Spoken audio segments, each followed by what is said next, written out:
নমস্কার। রাহু পাপক গ্রহ এবং ছায়া গ্রহ। এই রাহু যেরকম রাতারাতি মানুষকে ০ থেকে ১০০ বানিয়ে দিতে পারে, আবার ১০০ থেকেও ০ করতে তার ৫ মিনিটও সময় লাগে না।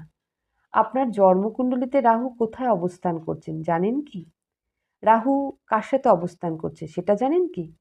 আজকে আমার ভিডিওর আলোচনার বিষয় রাহু যখন শনির সাথে আপনার জন্মকুণ্ডলিতে অবস্থান করছে বা শনি এবং রাহু একে অপরকে বিপরীতভাবে অবস্থান করছে। অর্থাৎ রাহু যেখানে তার বিপরীতে শনি, শনি যেখানে তার বিপরীতে রাহু। যদি এইরকম অবস্থান আপনার জন্মকুণ্ডলিতে থাকে, সেটা যদি আবার নিচস্থ রাহু, নিচস্থ শনি হয়ে যায়, তো বুঝতেই পারছেন। বিশেষ করে ৮, ১২, ৬ যদি অবস্থান করে তাহলেও বুঝতে পারছেন। যাদের আছে তারা তো হাড়ে হাড়ে টের পাচ্ছে। যাদের নেই তারাও জেনে রাখুন।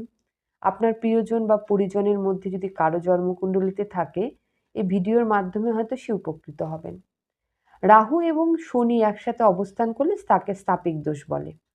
এর আগে পূর্বের ভিডিওতে আমি রাহু চন্দ্র, রাহু রবি, রাহু মঙ্গল, রাহু বুধ, রাহু বৃহস্পতির বিষয়ে আলোচনা করেছি। এখন রাহু এবং শনি নিয়ে আলোচনা করছি, সেটা হচ্ছে স্থাপিক দোষ। স্থাপিক দোষ কি? স্থাপিক দোষ এমন একটি দোষ যেটি আপনাকে পিতৃশোক তৈরি করবে।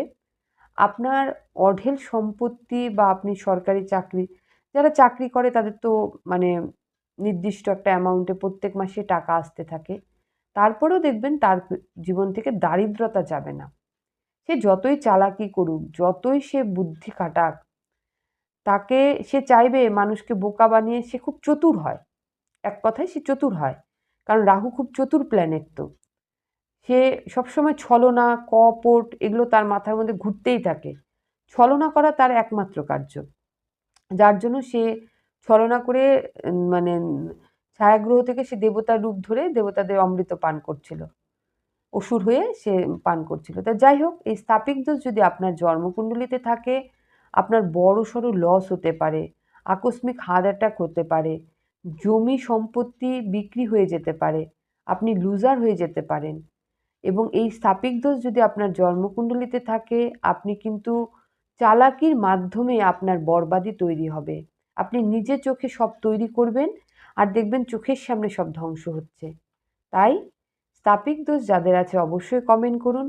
আর যাদের নেই তারা তো জেনে গেলেন। আর যাদের রয়েছে কি করবেন, কি করা উচিত তার জন্য অবশ্যই জ্যোতিষের সাথে যোগাযোগ করে তার পরামর্শ নিতে হবে। আজকের মতো এখানে শেষ করছি। পরবর্তী ভিডিওতে আবার দেখা হবে জ্যোতিষভিত্তিক কিছু আলোচনা নিয়ে। নমস্কার।